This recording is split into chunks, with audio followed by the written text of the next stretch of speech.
We shift our focus to the latest developments because the ceasefire is over and the war has returned to the Middle East. Let's get you the top 10 developments that we're tracking this hour. Development number one is that the United States has launched the third round of strikes on Iran. US Central Command has said that 140 Iranian targets have been hit in the fresh strikes. Iran, on its part, has declared that the Strait of Hormuz has been closed once again. The IRGC claims that a second vessel in Hormuz. Iran also, in retaliation, has struck the Gulf. Qatar and UAE are on high alert. Iran has the attack by Iran has also left 3 people wounded in Qatar. Iran, for now, is saying that Hormuz talks must include Oman. In UAE, air defenses have engaged missiles and drones. In Bahrain, air raid sirens have been activated amid the threats. Israel is also flagging Iran's target list of world leaders. That's a huge claim that has been made by Israel. Meanwhile, let's tell you what has happened. A new strike and a fresh escalation in the latest when it comes to the war in Iran. The United States has launched a third round of military strikes against Iran after accusing Tehran of attacking a container ship in the Strait of Hormuz. The US Central Command says that the vessel identified as GFS Galaxy was hit while it was trying to transit the strategic waterway. According to the US CENTCOM, the ship caught fire, suffered damage, and 1 civilian crew member still remains missing. The United States has now accused the IRGC, which is Iran's Revolutionary Guard Corps, of blatant attack on commercial vessels, and also says that Tehran has violated the terms of the peace deal. But the peace deal has crumbled, the ceasefire is over. Following the incident, the CENTCOM also announced a new wave of strikes on Iranian targets. The US military has said that around 140 Iranian targets were hit in the latest wave of strikes, including missiles and drones. In fact, we are also getting to know that naval facilities and communication networks in Iran have been targeted. US also says that more than 300 targets have been struck in this recent operation, which is aimed at deterring further attacks on commercial shipping in the Strait of Hormuz. Iran also says that it has launched missile and drone attacks targeting US military sites, one in Bahrain, in Kuwait, in Jordan, in Qatar, and also it says that it has targeted the Al Udeid air base. Meanwhile, Al Jazeera has reported that emergency alerts have been activated in Doha following the latest wave of strikes as regional tensions continue to escalate. These claims also for now remain unverified by independent authorities. Take a look. What we know so far is that emergency alerts have sounded across several countries across the region, but here in Qatar particularly, in the past hour we heard another alert urging people to stay indoors, to stay away from windows and any open spaces.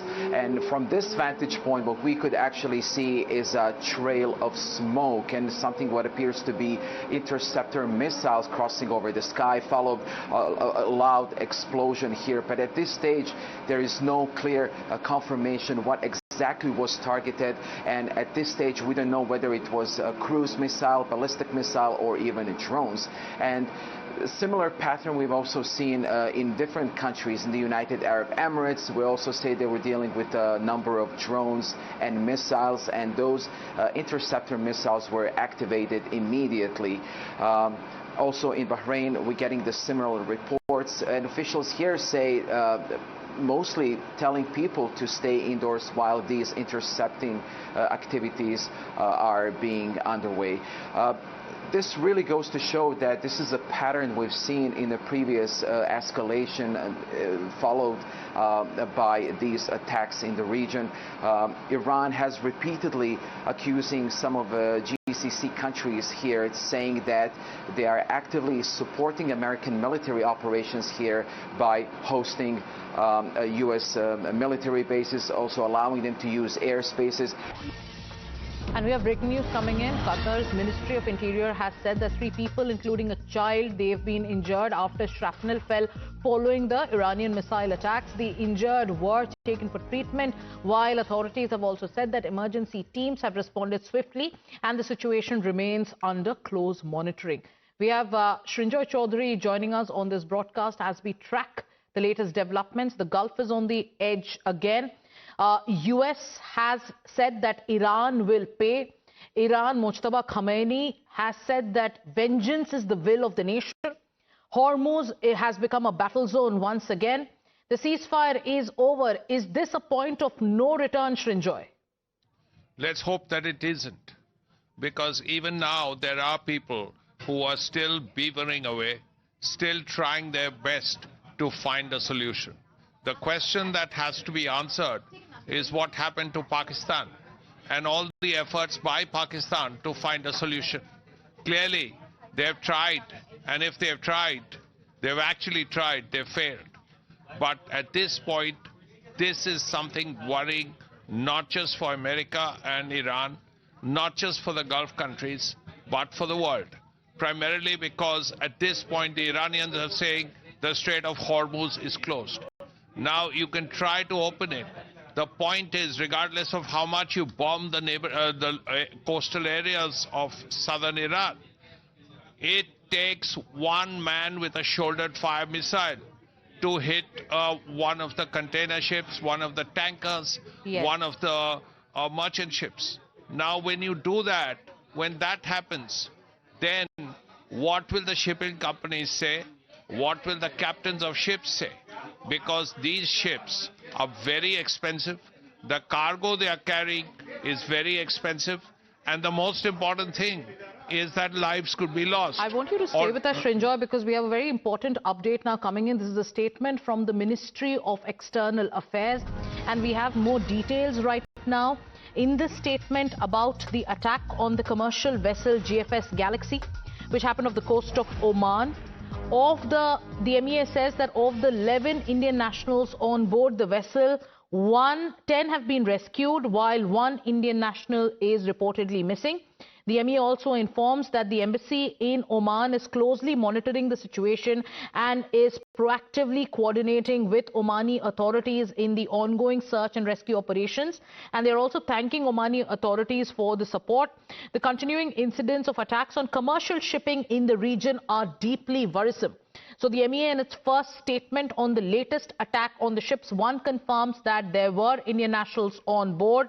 There were 11 Indian nationals on board. 10 have been rescued. One Indian national is reportedly still missing. And the MEA, in its statement, talks about how these attacks are deeply concerning. Akansha is with us on the phone line. Akansha, in the latest, there has been a huge escalation in the last 24 hours itself. The attack on ships in the Strait of Hormuz, deeply concerning for India. In its latest statement, the MEA has confirmed that there were Indian nationals on board. 10 of them have been rescued. 1 crew member is missing. India has expressed concern over the attacks. Can you share more details of the statement that the MEA has now put out? Well, you've already shared most of the statement, and this was a commercial container ship that caught fire off the coast of Oman after severely getting damaged on Saturday. And there was an immediate abandonment of the crew from the vessel, as we see that tensions are only escalating further in the Strait of Hormuz. And surprisingly enough, this is an attack that has happened on the day when the External Affairs Minister, Dr. Jaishankar, himself has been on a West Nation tour, and he had just wrapped up his Omanian visit. And he had, in fact, thanked the Sultanate of Oman to be looking out for the safety and security of Indian seafarers. And so this is what the statement from the Ministry of External Affairs is also going on to say. It's condemning the attack on the commercial vessel GFX Galaxy that took place off the coast of Oman. And as you rightly highlighted, of the 11 Indian nationals on board, 10 have been rescued so far.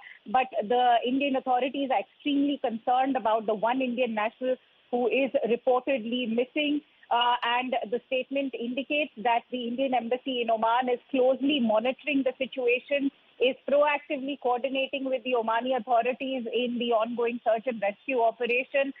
The Omani authorities have been extremely proactive, and was also the message that was delivered when External Affairs Minister Dr. Jaishankar was interacting with the Omani authorities during his visit. He had even thanked them for rescuing the seafarers. So India, of course, not mincing any words in this statement that has come out, is very sharply worded. It goes on to condemn the continuing incidents of attacks on commercial shipping in the region. It's also said that it's deeply worrisome that India reiterates the call for immediate de-escalation of tensions and the conclusion of ongoing negotiations for a diplomatic solution so that peace and stability can return to the region. As we have always maintained in all those visits that Prime Minister also made, all the three joint statements that he forged with Australia, New Zealand and Indonesia, all of them had condemned the kind of tensions that have been plaguing maritime sea routes. And that is exactly what even this statement by the External Affairs Ministry is going on to echo, that the targeting of commercial shipping and civilian infrastructure in the region must end, and free and unimpeded navigation and commerce through the international waterways in the region should be kept in mind with international law, and it should be restored at the earliest. But what can India do if the IRGC has indeed shut the Strait of Hormuz? What happens to these ships? Many of these ships, in fact, are turning off their responders, and they are also taking the other alternate route, which is through the Strait of Oman. So what is it that India plans to do about its own seafarers and these cargo vessels, given that we are heavily reliant on our own oil energy needs are exported? We'll have to see the word coming in. So far, even though talks have started on Saturday, they seem to have yielded no result on expected lines. There's a call for de-escalation. India has condemned the attack on these ships. Srinjoy continues to stay with us. Akansha is also breaking down the details of the MEA's latest statement. Srinjoy, can you also break down for our viewers the official, the official estimate or the official numbers as put out by the Ministry of External Affairs earlier of the number of ships and seafarers who are still in the Strait of Hormuz? 9 Indian ships are still there, and there are a lot of ships flying different flags which have Indian shippies, Indian seamen. So all of them are at risk. The point is, it's a narrow strait, and if you want to target a container ship, a tanker, a merchant ship, it's very easy. All you need is one shoulder-fired missile, and it will do the job, because it's so narrow, the ship is so large, it will be impossible for the ship to try and evade a missile. So therefore, this is a very dangerous area for any ship. And if there is someone in the coastal area aiming a missile at a ship, a large ship, and these are big ships, 50,000 tons, 80,000 ton, 100,000 ton tankers or merchant ships, they are sitting ducks, literally. And it's very, very unfortunate. And the Indian government is making it clear that 10 Indians are safe, but the other is still missing. And that is something the Indian government is very concerned about. Right. Their men, Indian men, Indian seamen are in the line of fire. And that worries India. That worries all of India. Right. Like you mentioned, Srinjoy, in the latest, as of 8th of July, the MEA had said that 9 Indian vessels are in the Persian Gulf region in the west of the Strait of Hormuz, with 198 Indian seafarers who are on board. And when it comes to this attack on the ship, MEA has confirmed that there were 11 Indian nationals on board, out of whom 10 have been rescued and 1 is still reportedly missing. We're going to keep our focus on the statement that has come in by the Ministry of External Affairs, but let's also bring you the latest coming in when it comes to the breaking news updates. India has condemned the attack on the commercial vessel of GFS Galaxy, which was off the coast of Oman. Like we've been telling you, the Ministry of External Affairs has released a detailed statement. It has called for de-escalation. It has, in fact, confirmed that it is in touch with Omani authorities. Meanwhile, Iran has also announced that the strategic waterway, that is the Strait of Hormuz, has been closed once again, with no ships now being allowed to pass until further notice. The announcement from Iran comes after Tehran accused an unauthorized vessel of taking an illegal route through the strait. Tehran also claims that it fired a warning shot at the vessel before the closure was finally announced. The status of the key shipping route has remained uncertain in the recent days, with repeated reports of the waterway being reopened, partially reopened, and also then shut once again. Meanwhile, there is a new claim that's coming in from the IRGC. The IRGC also says that it has struck and has stopped a second offending vessel in the Strait of Hormuz, and the IRGC has warned that continued US-Israeli actions would invite even more devastating responses. Tehran has also now put out a statement. We are getting to know that Tehran says that any future arrangements for the Strait of Hormuz must be worked out only and only in consultation with Iran and with Oman. So Iranian officials are insisting, that any kind of consultations when it comes to the arrangements in the Strait of Hormuz must happen with Iran and with Oman. Going across to Srinjoy Chaudhary, Iran once again setting the terms when it comes to the Strait of Hormuz. There has been unprecedented escalation. India has put out a statement, has called and is demanding safe maritime passage, when Iran goes on to say that any arrangement here will be done in consultation with Tehran and with Oman. What does it mean? Break down the implications for our viewers, Srinjoy. Indian citizens are on the line. They are risking their lives because they may not be on Indian ships, but they are on other ships. And the Indian government has a responsibility. Already one Indian citizen is missing. That's something that worries India. Secondly, if you're going to close the Strait of Hormuz, then the implications are enormous, because that will mean another spike in oil prices. That will mean shortage of natural gas. All of these things are going to happen. Plus, the renewal of the war means what? It means that 9 million Indians are in the area and they are at risk. That's another problem. So all these things get India very concerned about it, which is why you have that statement as you have. Now Iran has said, we will close the Strait of Hormuz. They weaponized the Strait of Hormuz, which was open for everybody before the war began. Though now the point is, what is anyone going to do? Are you going to have further peace talks? Are you going to fight some more? Now, what will that lead to?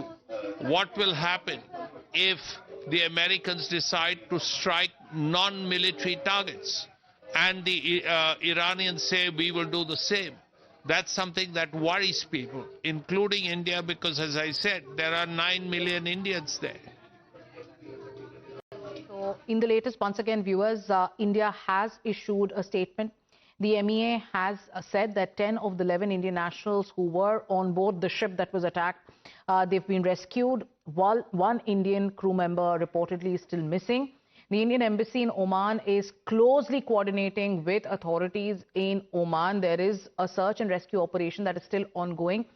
We're once again telling you the latest when it comes to the statement that has been released by the MEA. India is calling for immediate de-escalation of regional tensions. India once again is urging for a diplomatic solution and also for the restoration of safe and unimpeded navigation through the international waterways. We'll also have Akansha joining us in just a minute from now. But Srinjoy, India calling for de-escalation. There are concerns. Can you share more details of the second ship that Iran spoke about? Because in the last 24 hours itself, 2 ships have been attacked. So Hormuz has become the battle zone once again. There are ships that are coming under attack, and we know what that means for global shipping. We also know the larger concerns that the world will now express when it comes to this status of the Strait of Hormuz, because there are fears of oil prices, there are fears of a global oil shock all over again. This was a container ship. But ask yourself, if you were heading a shipping company, if you were captain of a ship, would you send your ship through the Strait of Hormuz? The answer is, most probably no, because it's not just the ship itself, which is a very valuable ship, very expensive to build. It's also the cargo in the ship. And thirdly, most importantly, you have sailors. Now there were about a dozen of them in this ship that was hit, the container ship. And if the container ship has been hit, Akansha then joining what us on happens? this broadcast, and we're just running out of time. Before we actually wind up, let's go across to Akansha, who's going to share the latest on the attacks on the ships that are taking place. Both sides, Akansha, right now going on to say that, both US and Iran are talking about revenge. Take us through that statement once again, Akansha. Absolutely. Let me take you through the statement that has come in from Ministry of External Affairs. They have mentioned that we condemn the attack on the commercial vessel GFS Galaxy off the coast of Oman earlier today. Of the 11 Indian nationals on board, 10 have been rescued so far, while one Indian national, we're learning, reportedly is missing. Our embassy in Oman is closely monitoring the situation and proactively coordinating with the Omani authorities, and they've also thanked the authorities there for their support. The incident of attack on the commercial shipping in the region are deeply worrisome. Something that Ministry of External Affairs has been repeating India has over the last few months. Its concern is calling for de-escalation. Running out of time on this broadcast, taking a short break. We'll be back with more news and updates.